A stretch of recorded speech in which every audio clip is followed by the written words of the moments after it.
But I'm delighted to welcome to the stage Dr. Jens Madrian, who's the Executive Director of NEOM Energy out of Saudi Arabia, so to talk about the energy vision. So welcome, Doctor.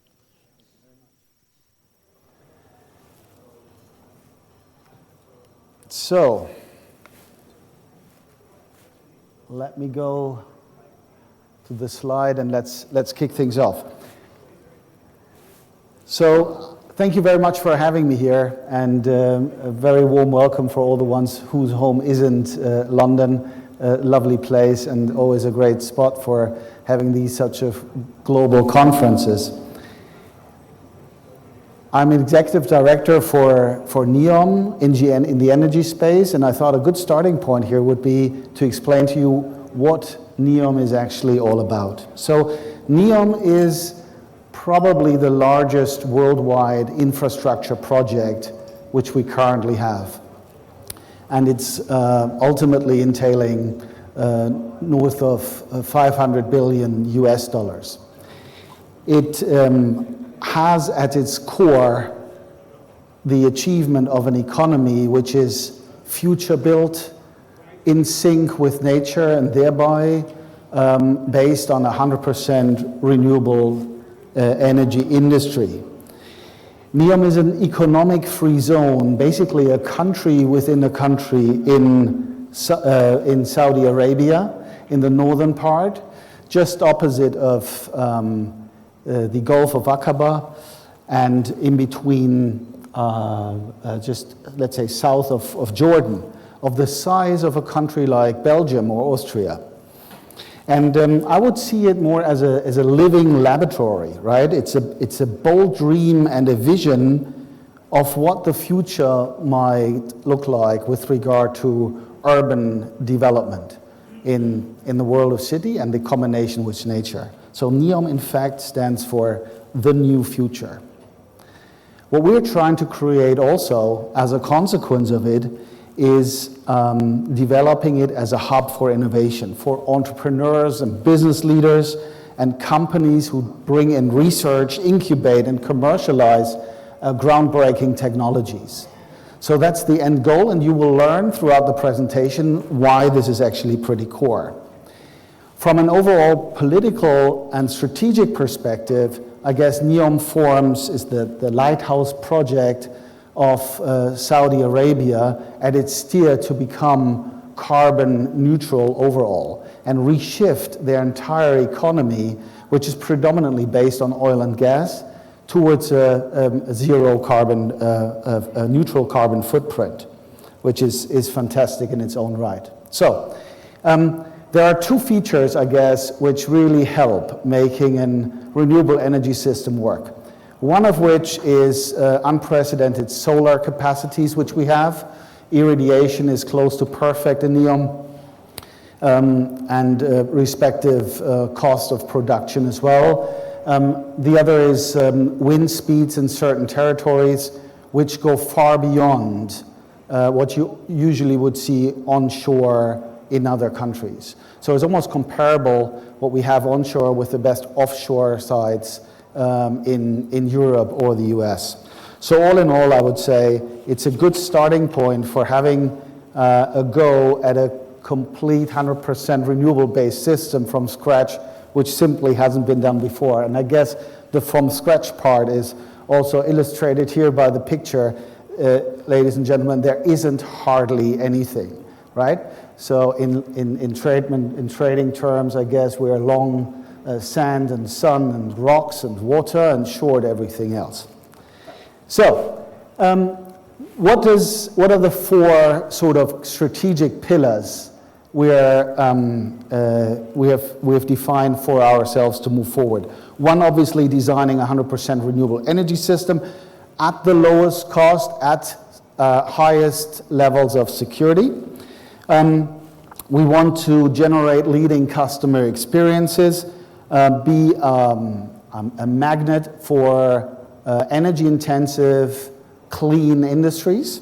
So, and as a start, for example, in July last year, NEOM announced the Helios project, which is ultimately 2,000 megawatt green hydrogen production in itself also unprecedented, given that you currently look at hydrogen production schemes of maybe multiple tens or so across the globe.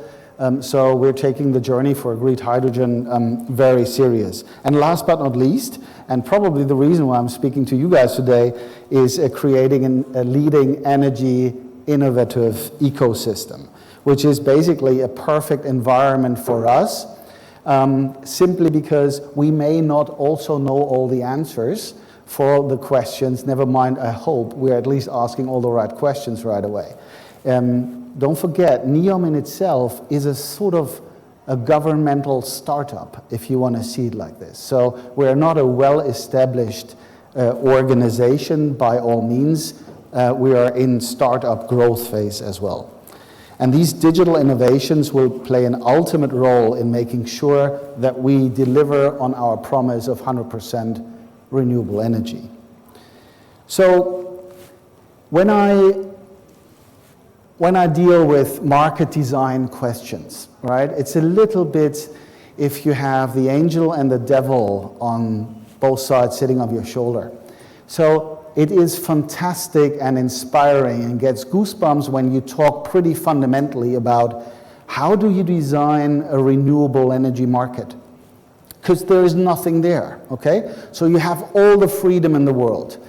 There is, though, a bit of a daunting element as well, given the fact that it has never been built before. And there are a number of questions, and by far what you see here is not complete at all, but it gives you an idea what we are asking ourselves. So, I mean, just to take a few maybe, in energy you dispatch generation by its variable cost. Yeah, so depending on the variable cost, you'll be preferred in terms of dispatch compared to others. And it stacks up logically. And the variable costs are usually a component of fuel cost. So what does it cost in terms of dark coal, in terms of oil, in terms of gas, whatever your fuel is? It's pretty difficult to define that if your fuel is basically sunlight and wind, because it doesn't cost anything or hardly anything. As a consequence, how do you dispatch now all your generation? Okay? Do we need to have one retailer, or do we need to have several? And frankly, what do they retail? I mean, also from personal perspective, I guess what I can share is that kind of old classic energy retailing is pretty dead.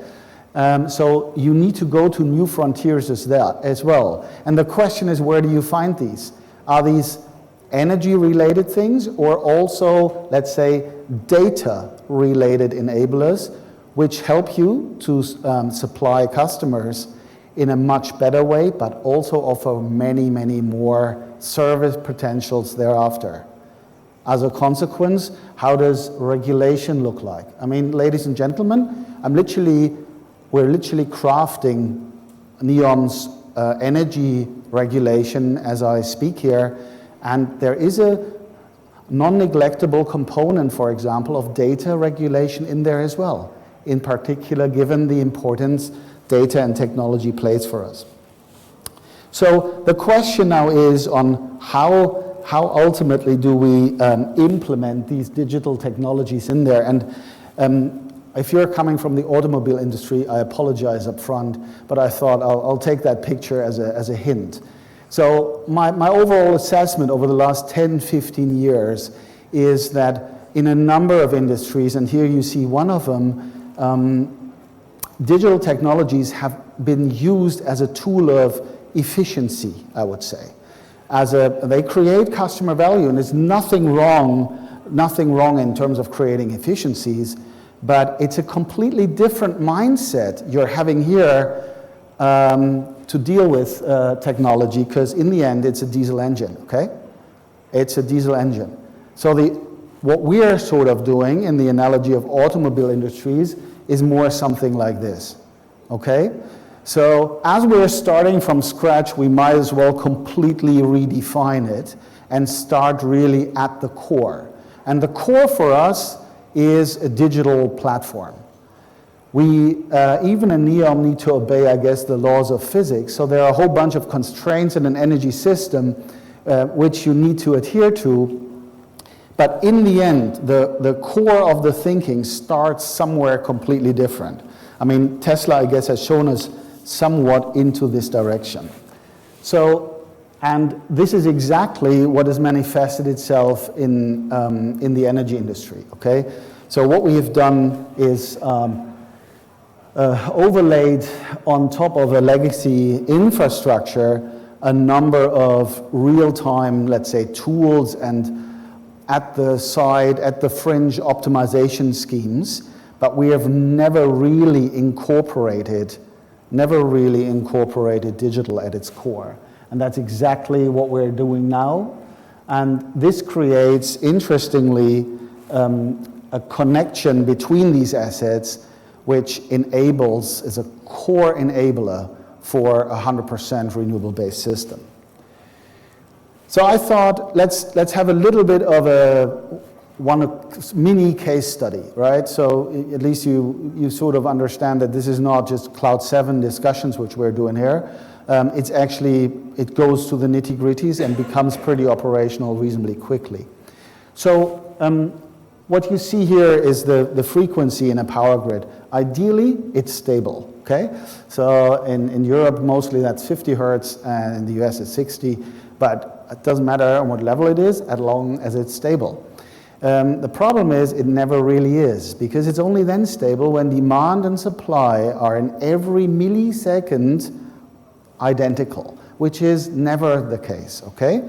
So in a, let's say, traditional world, if there is any benefit, if you want to see it like that, with coal and gas-fired power stations, is you can tune them in and off when you wish to, okay? You have that flexibility. You sadly do not have quite that control over when the sun shines and when the wind blows. So the intermittency of renewables cause an issue and introduce the importance, I guess, of demand and supply forecasting in many ways. But what it also does is, due to the production process of thermal generation and spinning turbines, it creates inertia in a system, which overall, I mean, don't worry, I don't turn you now into energy experts here or so, right? But it creates like resilience in the grid, okay? You get that for free with it. Sadly, solar panels and wind farms are inverter connected, and there you just don't have any of that inertia, which basically means if you cock it up, you really cock it up. The frequency drops very, very quickly, okay? So as a consequence, what can you do?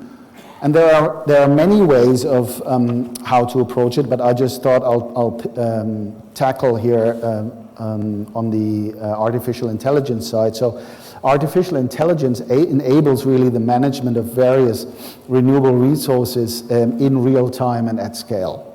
So AI will define the optimal dispatch of all these energy resources you see here, over from demand response, storage, electric vehicles, and obviously solar and wind as well. And as I mentioned, timing is a bit different in this world.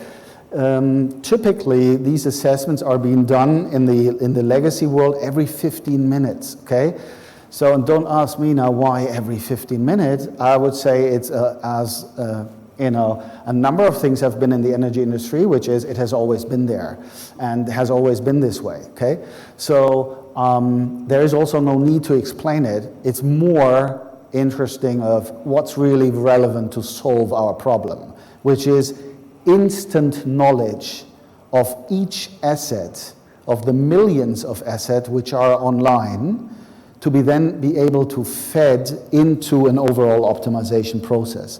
So instead of 15 minutes, we're really talking here seconds or intra-seconds. And you will say, well, that's no problem. You can generate that data. And I would say, on that point, I completely agree. We just need to do it, yeah? But it requires a completely different mindset, I guess, and this is what I'm trying to get across. So NEOM is ultimately able to connect millions of different assets. Let it be the large solar farm we have out near the Gulf of Aqaba, or your refrigerator in your kitchen. Yeah, it'll be all treated and connected. So to enable real-time optimization and generation, data needs to be made available. Without it, it really doesn't work. Yeah, and what happened in the past was that you have data silos. So for each part of the energy value chain, let it be generation, trading, distribution, high voltage, or retail. So, and what we are doing at NEOM Energy is ultimately creating a digital platform which has a shared and integrated data lake. So all of the information are actually in one place, which allows then true operational optimization and maximize digital technology to its best. So conceptually, we're talking here about different layers. And again, they are not complete, but this is currently a discussion which we're now driving into more detailed concept design, and then hopefully by the end of next year goes towards implementation, which is around a cloud layer, so all around connectivity, data layer, so storing, managing, securing all data, enablement layer around analytics, AI being one of them, blockchain layer, and a marketplace layer. And all of that connects it together. So, this is my favorite picture actually of the entire presentation, right? Because it reflects sort of my world I'm in. We are painting, my team and I, a picture, literally as we are starting to evolve. And some of that picture actually has some color. We have an idea where things are going. To other areas, I would say I know what's going to come next, or I can see different options, which at least give me some degree of clarity. But there's also a decent uncovered space. And what that really is the bits where I'm getting slightly humble, which is all the questions I haven't asked, but are still highly relevant for answering the question on how to design and effectively implement a 100% renewable energy system. So, on that basis, I guess we are trying to embrace uncertainty and innovation in a very different way. And this is the reason why also I offered up to come here today. For us, the whole idea of driving innovation and venture business is not just for the sake of having that activity. It's a means to an end to help us either getting a variety on colors on the slide you saw before, but also help us covering all the many white spots which we still have. We are literally interested in companies out there who are able to connect to our strategy, help us either very concretely on some of our underlying KPIs, or give us strategic optionality in the longer run to see a system building up.